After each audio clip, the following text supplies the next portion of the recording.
salah satu bentuk dari komunikasi.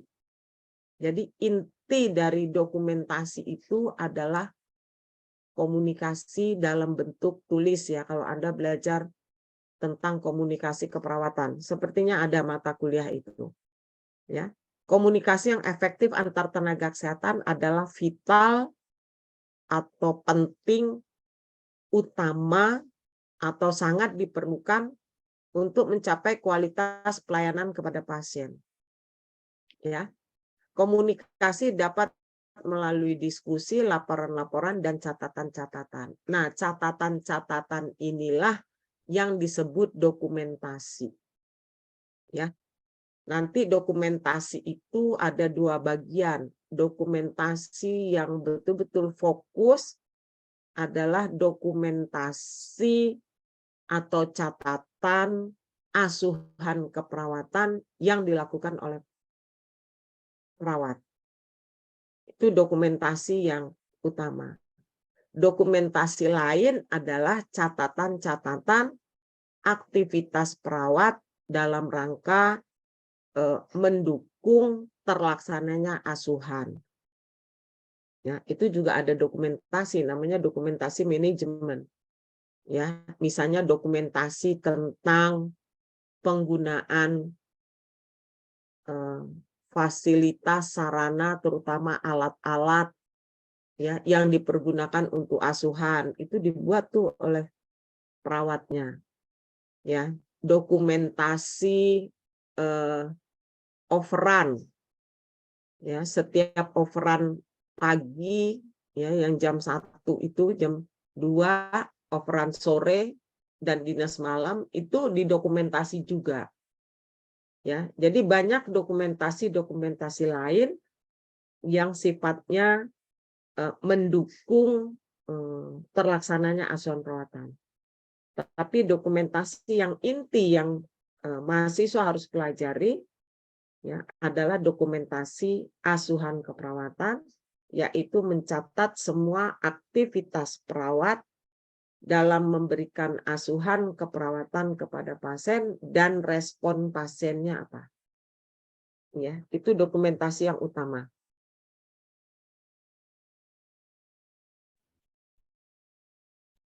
Catatan asuhan perawatan pasien direncanakan dan diberikan kepada individu klien oleh perawat qualified, artinya perawat yang terregistrasi, perawat yang memiliki kewenangan klinik, karena tidak semua perawat boleh melakukan asuhan.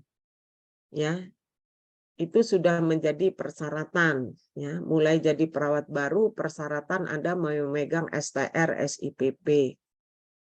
Ya, tanda registrasi dan izin. Nanti di rumah sakit juga, misalnya Anda harus merawat pasien di kamar bedah. Tidak semua perawat boleh merawat pasien di kamar bedah, yaitu perawat yang level kliniknya 3, kemudian memegang sertifikat kompetensi perawat klinik 3, kemudian memiliki kewenangan klinik ya yang diberikan. Jadi ada daftar kewenangan klinik setiap perawat sesuai levelnya. Nah, maka perawat itulah yang boleh mendokumentasikan. Itu yang disebut perawat qualified atau membantu asuhan ya kalau nggak salah ini. Ya, pemberi pelayanan sesuai arahan ya, jadi atau asisten perawatnya gitu, tapi atas arahan dari perawat qualified. Ya. Nah, utamanya terdiri dari informasi tentang proses perawatan. Mulai perawat berinteraksi dengan pasien, mengumpulkan data, membuat diagnosa, menyusun rencana keperawatan, ya, kemudian melakukan intervensi keperawatan, mengevaluasi setiap hasil tindakan, evaluasi formatif atau evaluasi akhir, ya, evaluasi sumatif. Itu semuanya dicatat. Ya, dan Anda sudah belajar dokumentasi pengkajiannya. Nah, ini definisi lain, dokumentasi adalah informasi klinik yang prinsip ya, atau sumber informasi klinik yang prinsip. Jadi dokumentasi ini juga sebagai sumber informasi. Nanti kita lihat manfaatnya bagi riset, manfaatnya termasuk bagi pengadilan, aspek legal dan seterusnya, ya, untuk memenuhi keperluan profesional, itu keperluan bukti bahwa perawat itu melakukan praktek, ya, dan dalam rangka memenuhi kebutuhan legal, ya, jika diperlukan, ya. Nah, perawat nanti kalau dilihat di standar itu, perawat yang boleh mendokumentasi adalah perawat yang sudah memiliki sertifikat tentang dokumentasi asuhan. Itu di luar negeri, ya. Di kita belum ada perawat memegang sertifikat dokumentasi asuhan.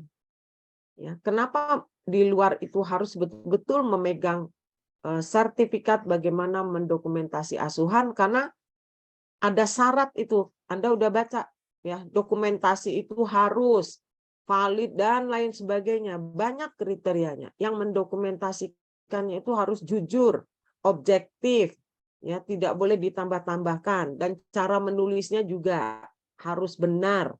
Ya, tidak memberikan peluang dokumentasi itu bisa apa ya, diganti, ya.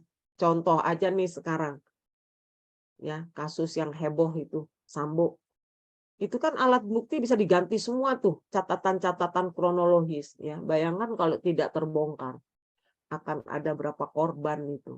Nah, sama dokumentasi asuhan juga begitu, ya. Kalau suatu saat pasiennya merasa dirugikan, ya, akibat tindakan kita, tapi kita tidak tulis dengan jujur, nah itu bahaya.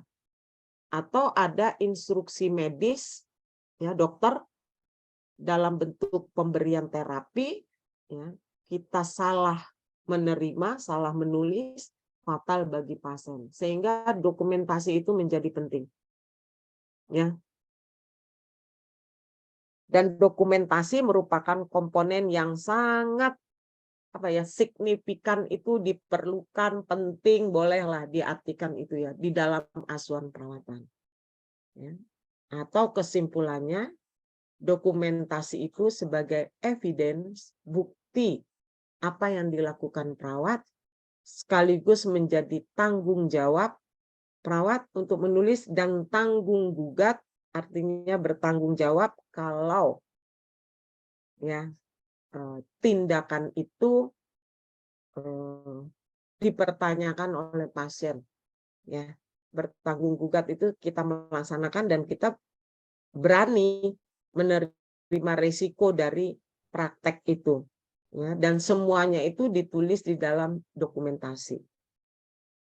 Dokumentasi keperawatan umumnya terdiri dari informasi latar belakang klien atau riwayat keperawatan, ya, ini dalam bentuk admission form, ini bukan 9, ya. Admission form, format masuk rumah sakit, itu biasanya diisi di sentral opname depan, ya, ada unit penerima pasien, di situ ada status pasien, ya, dan tenaga kesehatan yang pertama kali menerima itu membuat riwayat keperawatan. Riwayat keperawatan terdiri apa, mudah-mudahan kemarin dengan Bu Rita sudah. Kemudian ada format assessment, format pengkajian. Mudah-mudahan sudah dijabarkan cara menulisnya dan lain sebagainya. Ada dalam bentuk naratif notes, ada dalam bentuk checklist. Itu ada syaratnya, kapan membuat naratif, kapan membuat checklist. Ya, dan istilah-istilah yang dipergunakan dalam pengkajian itu harus benar. Ya. Dan harus menggambarkan betul-betul deskripsi apa yang terjadi pada pasien. Tidak boleh asumsi perawat misalnya. Itu contoh-contoh prinsip-prinsip pencatatan pada saat assessment, ya, sampai diagnosa. Kemudian nanti ada format rencana asuhan keperawatan. Ya. Bagaimana setiap diagnosa ditetapkan tujuan, rencana tindakannya, gitu, ya. Itu dicatat dalam satu format. terstandar di rumah sakit, dan rencana asuhan perawatan ini sebagai pedoman perawat untuk melakukan asuhan. Siapapun perawatnya yang akan membantu pasien itu, pedomannya adalah nursing care plan. Kemudian ada catatan progress note, perkembangan pasien. Ini macam-macam, nanti swab-swabir, kayaknya saya nggak tahu, apa saya juga kayak kalau nggak salah topik ini yang akan memberikan masukan diskusi bersama saya ya. Jadi perkembangan pasien, swab-swabir, dan seterusnya. Ya, apa yang ditulis dan kapan menulisnya dan siapa yang harus menulis. Karena tidak semua perawat boleh menulis. Ya, seperti itu definisi dokumentasi. Tujuannya yang pertama sebagai tadi alat komunikasi, ya, komunikasi antar tim kesehatan dan juga pasien, ya. Kemudian mencegah fragmentasi, terpecah-pecahnya pengulangan pelayanan, ya. Jadi dengan adanya dokumentasi, kalau pelayanan itu diberikan dalam tim, diharapkan tidak ada catatan duplikasi. Catatan sama, kalau sama benar nggak apa-apa. Tapi catatannya duplikasi, tapi perawat mencatat apa, perawat 1, perawat 2 mencatat apa, ya, itu terfragmentasi, ya, terpisah-pisah, ya, sehingga sekarang apalagi sudah berbasis IT ya, elektronik, nanti dengan Bu Pita ya, saya lupa sesi keberapa, electronic record (IA) atau EHR, electronic hospital atau health record ya, itu ada sistemnya sendiri. Kalau dokter electronic medical record itu teknologi yang didesain untuk mencatat semua bentuk pelayanan asuhan perawatan yang diberikan tenaga kesehatan ya terhadap pasien. Nah, itu sudah dirancang ya, sudah diuji coba, sudah ada bentuk softwarenya. Ya. Itu diharapkan datanya itu tidak duplikasi. Misalnya pasien datang, perawat mengukur tensi, kemudian dokter juga datang mengukur tensi, mencatat lagi gitu. Ya. Nah, ini nanti ada namanya pengkajian data awal ya, diisi oleh siapapun, tapi hasil pengkajian tenaga kesehatan yang awal itu harus dipercaya kebenarannya, kejujurannya oleh semua tenaga kesehatan yang akan melanjutkan pelayanan. Ya, itu nanti ada pengkajian data awal. Ya, misalnya pasien masuk IGD, siapa yang mengkaji, mengumpulkan data pertama, tulis. Nah, semua tenaga kesehatan akan merujuk pada catatan itu. Ya. Kemudian yang ketiga, dengan ada catatan yang terintegrasi itu, diharapkan keterlambatan pelayanan itu bisa diatasi. Ya, karena sudah ada di situ. Tapi kalau nggak ada dicatat, padahal sudah dilakukan, ya, itu menjadi kredit ya pelayanannya. Lama keputusan untuk tindak lanjut. Perencanaan asuhan pasien dan keberlanjutannya, ini ya, tujuan dokumentasi yang menggambarkan perencanaan asuhan pasien secara utuh, komprehensif, dan perkembangannya. Kemudian, nah ini untuk kepentingan lain, ya, catatan dokumentasi asuhan perawatan atau pelayanan kesehatan juga diperlukan untuk agensi kesehatan, ya, rumah sakitnya, ya, untuk proses auditing. Auditing itu proses menghitung, misalnya menghitung berapa perawat yang terlibat, intervensinya berapa banyak dan lain sebagainya. Nanti perginya ke billing, ya, ke manajemen budgeting, ya, termasuk dari catatan misalnya farmasi itu diketahui berapa jenis obat yang keluar, obat mana yang terlambat datang, itu semuanya dari catatan ya, yang diperlukan oleh agensi seperti pada proses akreditasi pelayanan. Oke. Ya, akreditasi pelayanan kesehatan itu proses penilaian dari badan luar ya terhadap manajemen rumah sakit, itu sangat diperlukan dokumen. Ya, sama kemarin kita mau akreditasi kampus. Aduh, dosennya minta ampun menyiapkan dokumen, absen mahasiswa, aduh segala-gala macam pokoknya. Nah, itu semuanya dokumen ya untuk menilai kinerja dari satu organisasi melalui proses auditing ya. Kemudian sebagai tujuannya itu untuk akuntabilitas, bukti akuntabilitas dan tanggung jawab perawat dalam memberikan asuhan perawatan. Itu tadi saya sudah jelaskan, menyediakan peningkatan kualitas dan manajemen risiko. Ya, dari catatan ini kita bisa meningkatkan kualitas pelayanan. Ya. Oke, ini nanti yang 45. 3, 4, 5 ini manfaat nanti terkait dengan fungsi manajemen ya, mata kuliah manajemen. Anda fokus pada pelayanan. Nah, ini tujuan lainnya memfasilitasi tadi ya, bukti daripada praktek. Ini yang paling penting.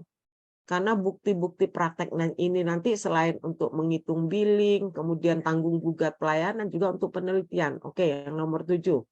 Ya, dari data-data asuhan itulah yang nanti sebagai data penelitian ya untuk menghasilkan metode baru, ya, manajemen baru, bahkan teori pengetahuan yang baru. Itu modal penelitian itu catatan. Ya, apalagi kemarin masa pandemi. Kita tidak boleh mengumpulkan data langsung ke pasien. Ya, kita melakukan penelitian berbasis data yang ada di rumah sakit maupun puskesmas. Ya, saya kemarin mengambil data profil pasien lansia di puskesmas 160 pasien itu memerlukan membaca medical record pasien berapa banyak itu untuk mengambilkan data penelitian. Bayangkan kalau data itu ditulis tidak jujur oleh tenaga kesehatan. Maka ilmu yang dihasilkan juga kan bisa salah. Ya, kemudian diperlukan untuk pendidikan. Ini juga Anda nanti belajar. Misalnya belajar tentang diagnosa kebutuhan oksigen, intervensinya apa. Lihat catatan keperawatan yang ada di rumah sakit. Ya. Itu kalau untuk yang asuhan. Kalau mata kuliahnya manajemen sangat perlu melihat dokumen lainnya dan seterusnya ya. Sebagai sumber belajar bagi mahasiswa. Kemudian reimbursement, ini yang pembiayaan budget. Ya. Ya, sebagai reimbursement yaitu data informasi untuk pembayaran dan lain-lain.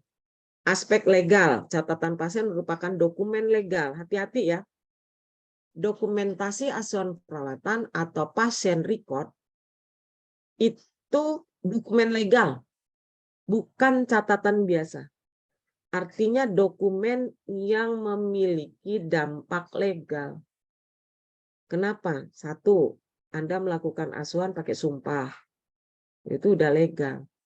Kedua, asuhan yang dilakukan harus sesuai standar. Standar itu requirement legal. Semua yang kita kerjakan harus sesuai standar, termasuk dokumentasinya. Anda sebagai profesi, praktek yang dilakukan adalah kegiatan-kegiatan hukum. Ya, jadi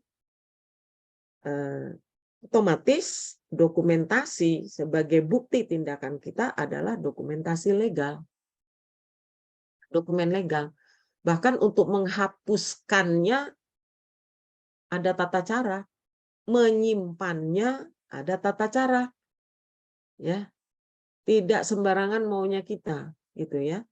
Dan biasanya diperlukan dan diizinkan sebagai bukti di pengadilan. Itu tergantung nanti proses pengadilannya. Ya, kerjasamanya rumah sakit dengan pengadilan pada saat banyak proses peradilan yang menjadi tidak jujur ya karena dokumentasinya bisa dimainkan juga. Nah, mudah-mudahan kemarin Anda sudah belajar dokumentasi pengkajian yang jujur, yang baik itu seperti apa, sehingga tidak mudah untuk dimanipulasi. Ya. Catatan pasien adalah rahasia. Ya, tidak boleh diberikan ke sembarangan orang. Ya. Nanti ada yang bilang, Isus nih diskusi kemarin, kan pasien bayar, catatan adalah hak pasien, betul. Hak tapi rahasia tuh gimana itu? Ya, itu harus diterapkan di rumah sakit. Kemudian sebagai sumber analisis pelayanan kesehatan untuk kepentingan bagian perencanaan rumah sakit. Ini manajemen ya, tadi saya sudah kasih contoh.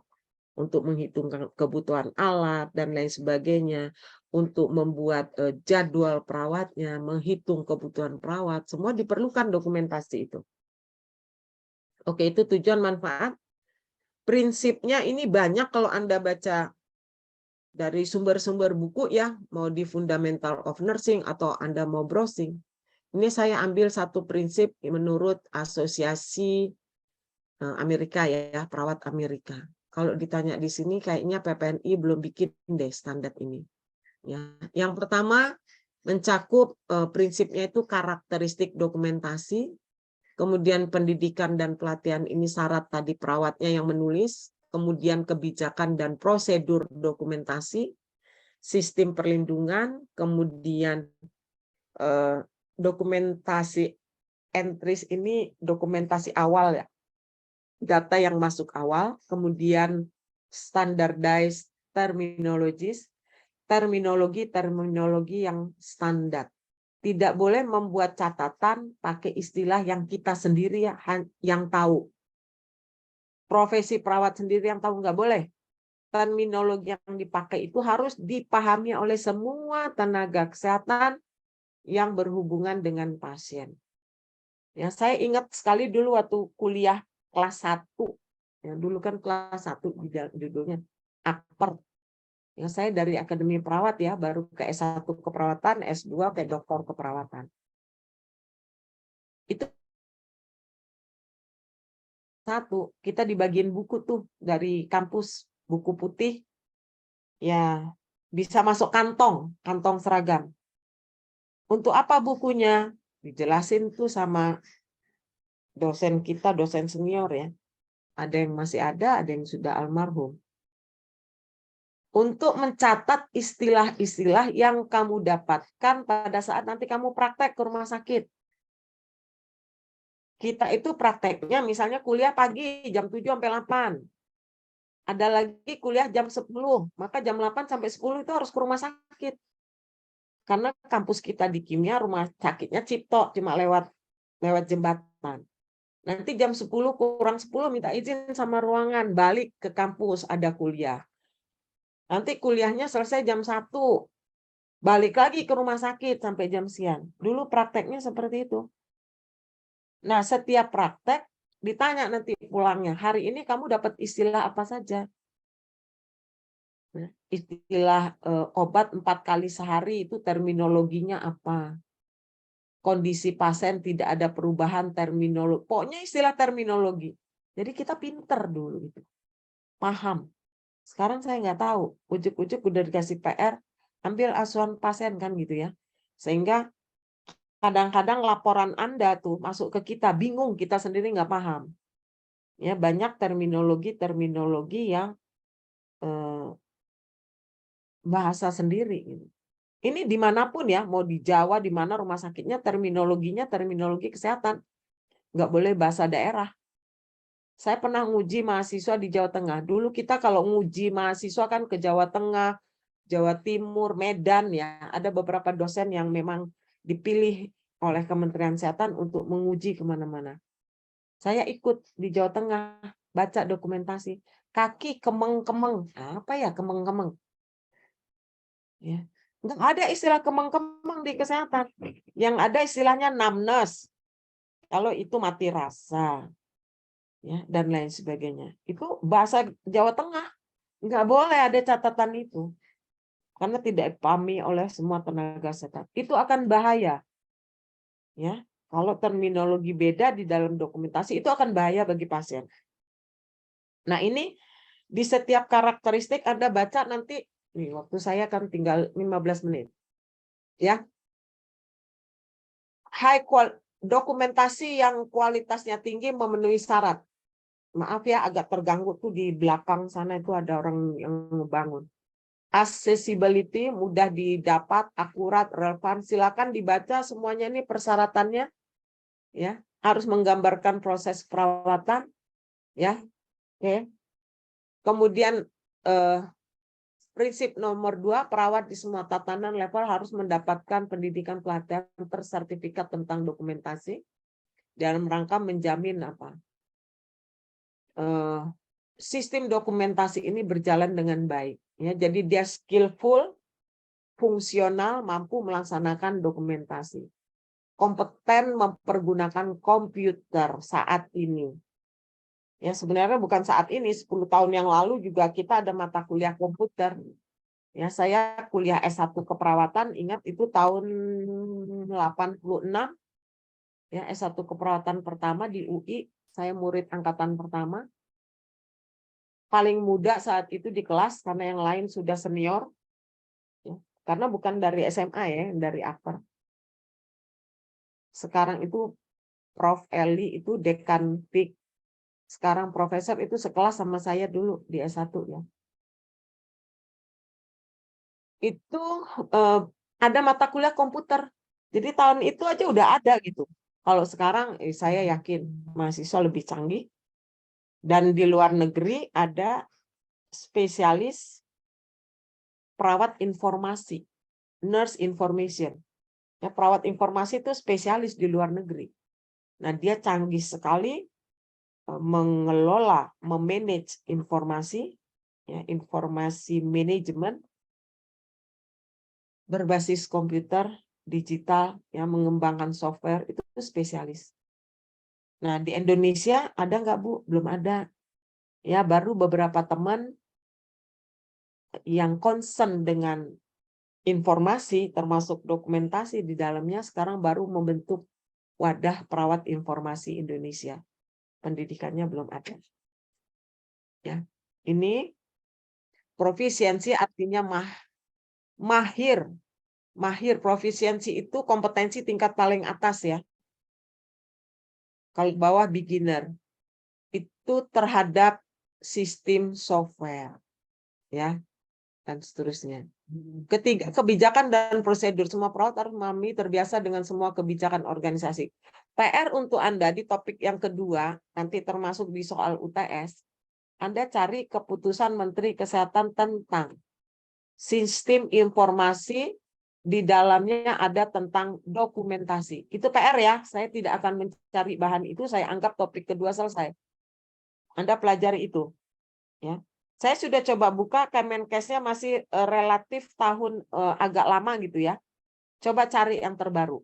Karena Anda baca juga transformasi bidang kesehatan. Ini PR ya. Transformasi bidang kesehatan itu salah satu pilarnya. Dia ada 6 pilar. Salah satu pilarnya itu adalah digitalisasi. Di dalamnya ada informasi berbasis elektronik, walaupun nanti ada topik. Ya, tapi PR di awal ini adalah kebijakannya. Lingkup informasi kesehatan itu apa saja, dokumentasi ada di mana. Ya, nah ini berhubungan dengan kebijakan. Ya, termasuk itu kebijakan pusat ya di kementerian. Ya, ada kebijakan di tingkat rumah sakit yang namanya kebijakan internal rumah sakit. Itu ada tentang sistem dokumentasi. Ya, di luar negeri ini contohnya bagaimana rumah sakit membuat kebijakan sehingga sistem dokumentasi itu efisien.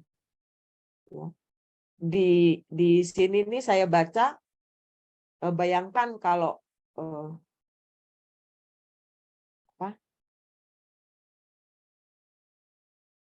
sistem pendukung elektroniknya itu tidak kuat, tiba-tiba turun, hilang dan lain sebagainya, itu dokumentasi akan hilang, akan rugi gitu. Ya, nah kebijakan-kebijakan itu harus dituangkan di tingkat rumah sakit. Sistem perlindungan keamanan data jangan sampai bocor. Ya, sistem ini dirancang dan dibangun dalam sistem dokumentasi paper based elektronik sesuai dengan standar industri, standar rumah sakit, mandat dari pemerintah itu tadi ya, saya kasih contohnya, itu diatur sampai di tingkat kementerian ya.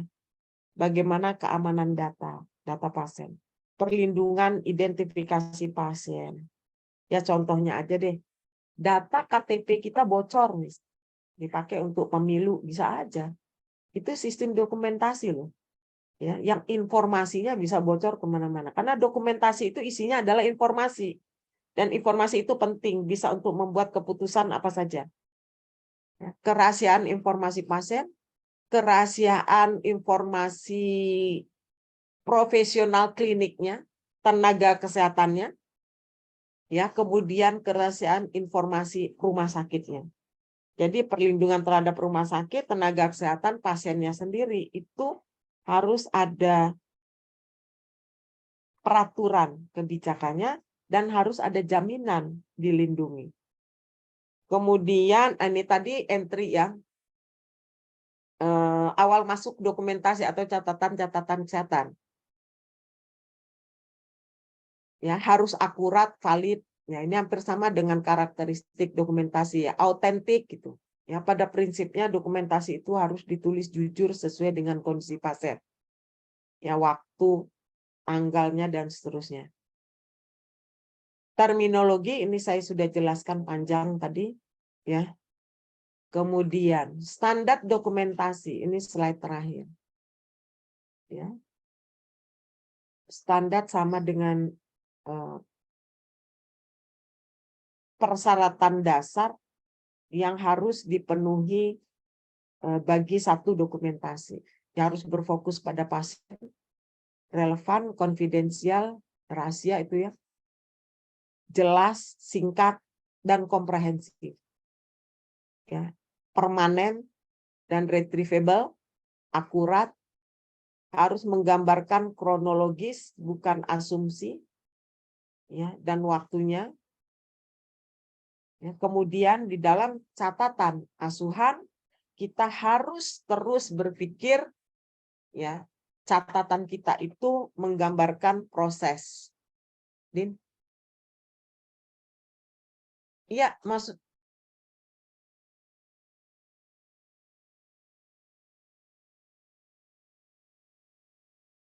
Oke, itu standarnya. Silakan dibaca lebih detail. Sampai di sini ada pertanyaan, masih ada waktu 10 menit ya untuk 9.40. Silakan. Ada pertanyaan? Perkenalkan, nama saya Ita Silvia dari kelas 2 Banners. Izin bertanya, Ibu, kan dokumentasi keperawatan itu sudah disebutkan ya, harus sesuai dengan pasien, benar-benar dengan pasien, harus relevan. Terus, tapi kan dokumentasi keperawatan itu isinya banyak ya, Bu, dari pengkajian, diagnosis, intervensi, implementasi, sampai ke eval. Terus, prinsip di Indo juga kan kadang-kadang itu satu perawat, 2 pasien ya, Ibu. Itu kan jadinya tambah banyak ya Ibu. Gimana caranya kita biar nggak keliru dalam dokumentasi itu, Bu? Terima kasih. Oke. Satu pasien mau 2, mau 5 perawat kan dibagi tugasnya. Iya enggak? Ya. Misalnya, nanti Anda belum belajar manajemen. Nanti sekelompok pasien itu ada aturannya dirawat oleh siapa.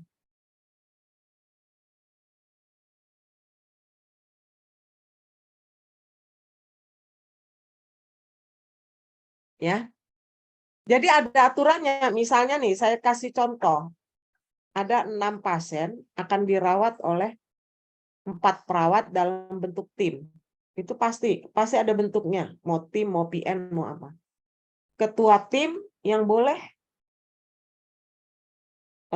menentukan data apa yang harus dikumpulkan.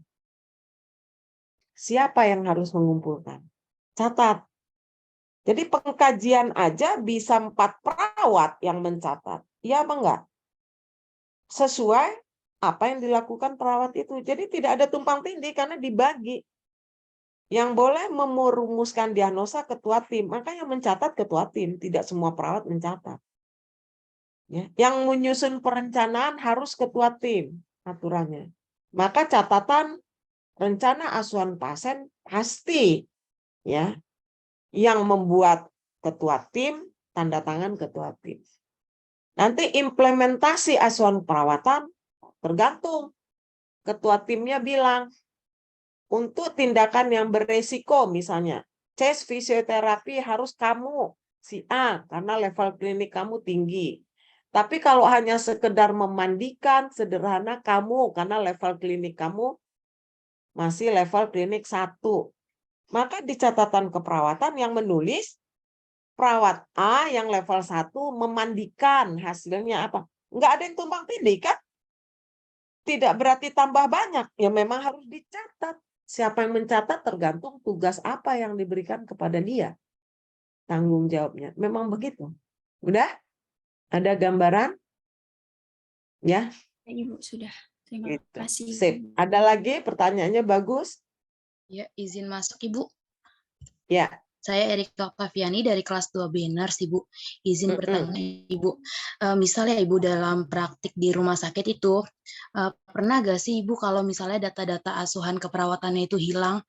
Lalu kalau hilang itu, apabila hilang, untuk penanganan aspek legalnya itu seperti apa ya Ibu? Bagaimana?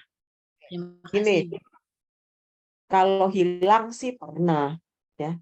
Nih zaman saya nih, akpor ya, mata kuliah jiwa itu semester 5.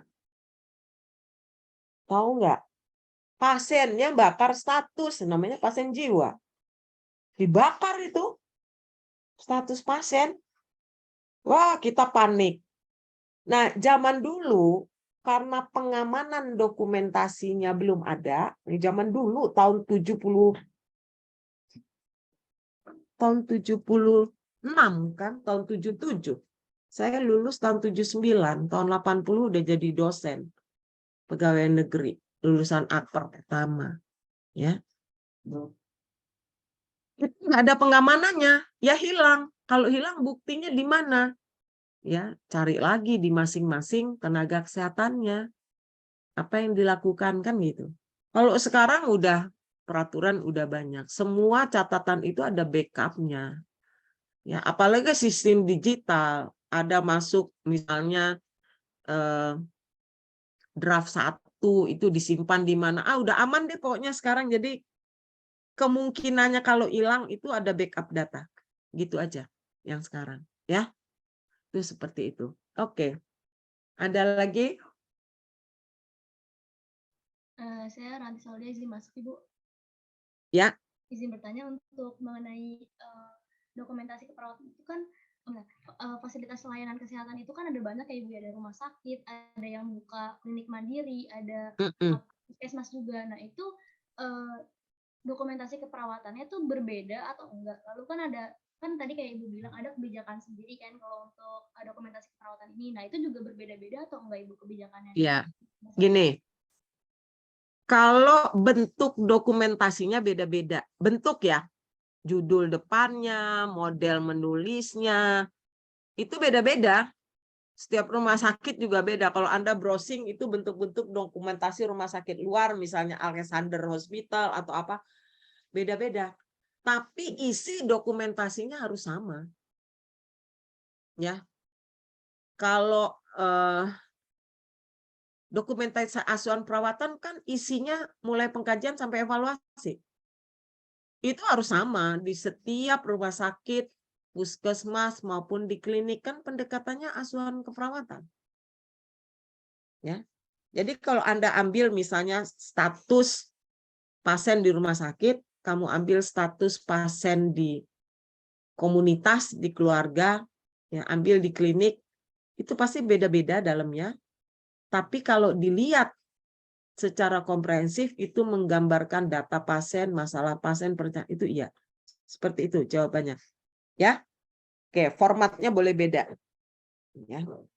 Kebijakan, kalau namanya kebijakan rumah sakit tergantung.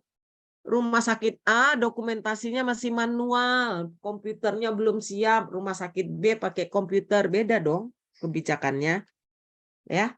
Itu contohnya aja yang real, tapi banyak faktor yang membuat kebijakan itu beda tergantung dengan resources, sumber yang ada di rumah sakit. Oke. Ada lagi?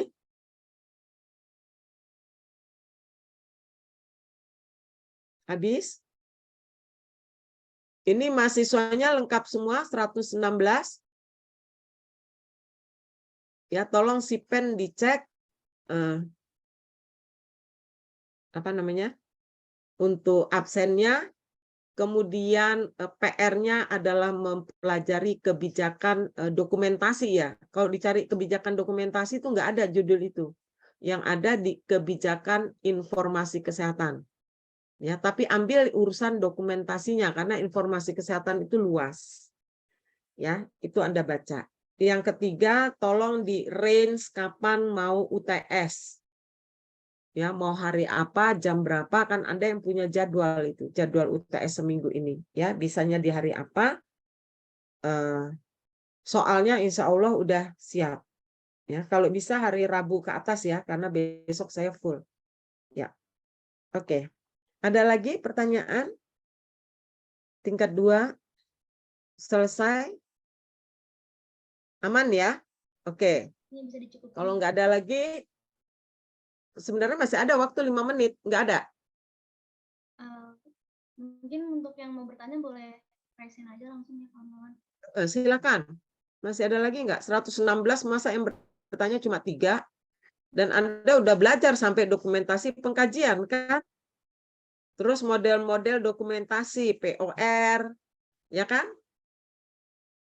Ya, dokumentasi berbasis sumber, dokumentasi berbasis problem, gitu. Ya, kemudian ada catatan naratif, checklist, itu kapan dipergunakan, gitu. Ya, itu udah belajar harusnya. Yuk, ada pertanyaan? Iya, Ibu, saya izin bertanya. Iya, Ya. saya Hartinayu. Iya, Bu. Saya Hartinayu dari kelas RKI izin bertanya. Tadi kan Ibu sempat bilang ya mengenai catatan keperawatan ini tuh untuk beberapa orang ada yang memilih hak, tapi hal tersebut itu rahasia ya, Bu.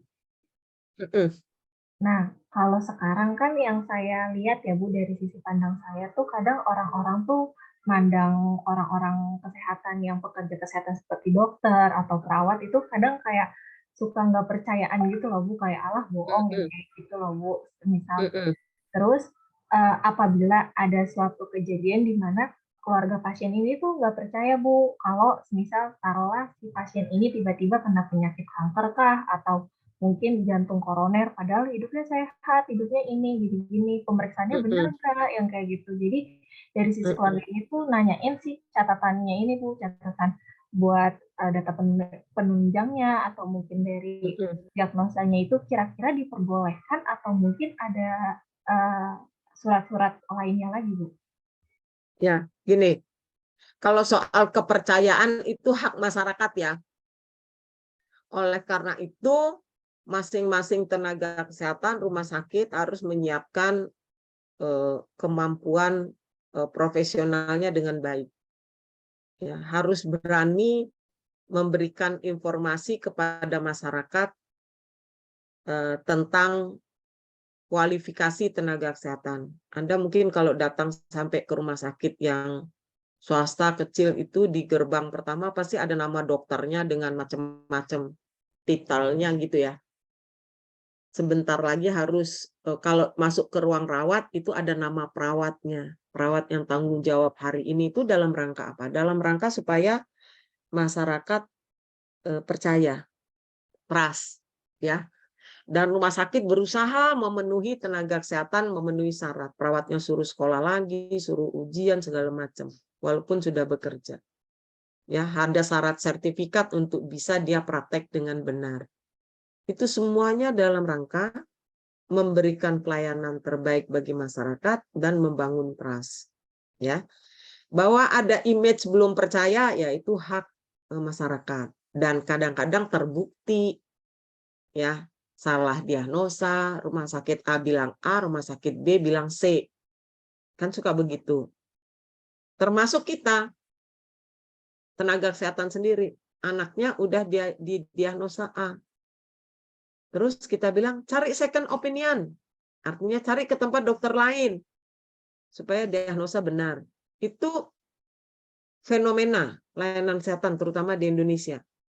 Di Indonesia itu kelemahannya, keputusan profesinya itu apa ya? Ya tadi ya. Banyak yang belum percaya. Itu fenomena. Tapi fasilitas mulai dari kementerian sampai rumah sakit sedang berupaya untuk membangun trust itu. Sehingga banyak kan masyarakat kita lari ke luar negeri kan, ke Singapura, ke Malaysia. Karena di sana datang sekali, 2 kali udah pasti langsung obat. Kalau di sini sampai 3 bulan putar sana, lempar sana, belum juga gitu. Itu juga termasuk fenomena di pelayanan yang sedang diperbaiki ya. Kita menuju ke hospital internasional. Ya. Oke. Nah, hubungannya dengan dokumentasi, kalau pasiennya mau lihat catatan boleh, itu haknya. Ya, bahkan hasil lab aja dikasih ke pasiennya kok. Saya periksa lab dikasih kepada yang terhormat Prayat nih amplopnya. Artinya saya boleh buka dong. Ya, setelah itu diserahkan kepada dokternya kan gitu. Nah, rahasia itu justru dari kitanya tidak boleh membuka catatan pasien kita kepada orang lain. Itu yang disebut rahasia. Kalau pasien berhak ya, berhak dia mendapatkan informasi melalui dokumentasi. Mungkin yang tidak boleh dia pulang bawa status. Itu nggak boleh kan? Ya. Kan status nggak boleh ada di rumah pasien, disimpan di Fasiankes. Ya, untuk kepentingan macam-macam. Itu begitu, ya. Kitanya yang nggak boleh rahasia. Ya, tapi kalau informasinya hak pasien. Ya. Nanti ada kamu baca di Undang-Undang Tenaga Kesehatan, itu ada hak tenaga kesehatan memberikan informasi, itu ada. Ya. Undang-Undang Keperawatan ada hak pasien mendapat informasi. Ada juga di Undang-Undang Keperawatan. Anda baca aja di situ. Ya, oke. Ada lagi? Bagus pertanyaannya. Nggak ada? Ya, kalau nggak ada, terima kasih untuk sesi ini. Saya tunggu kapan UTS-nya. Iya, baik. Ya. Mohon maaf Ibu, Oke. izin mau screenshot dulu untuk dokumentasi. Ya, tapi saya nggak buka ya. Silakan aja, nggak apa-apa, nggak masalah. Iya, baik Ibu. Pakai nama saya aja. Iya. Mungkin bisa Kelasnya aja yang diinikan. Iya, baik Ibu. Jadi mulai dari kelas A dulu ya.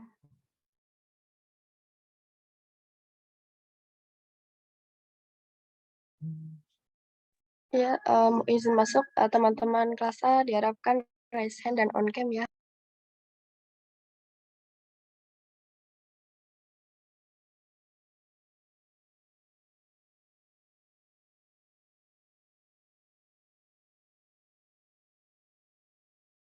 Ya, kelas A sudah Ibu, terima kasih. Dilanjutkan dengan kelas B. Kelas B.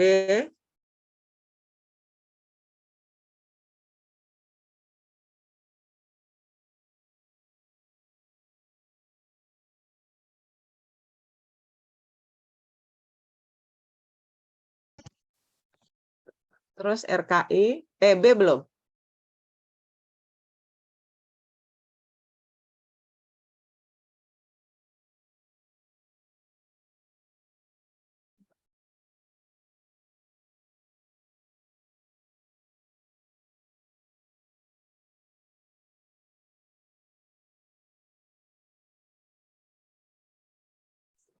Ya, izin masuk dari kelas B sudah, boleh dilanjut dengan kelas RKI.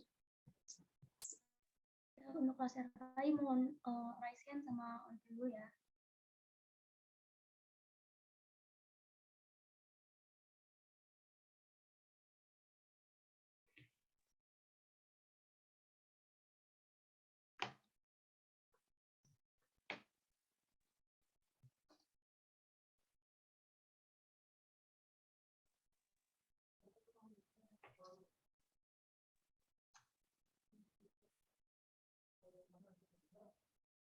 Ya sudah Ibu. Sudah? Oke, makasih. Saya live ya, karena udah ditunggu. Oke, makasih. Saya tunggu jadwal UTS-nya ya.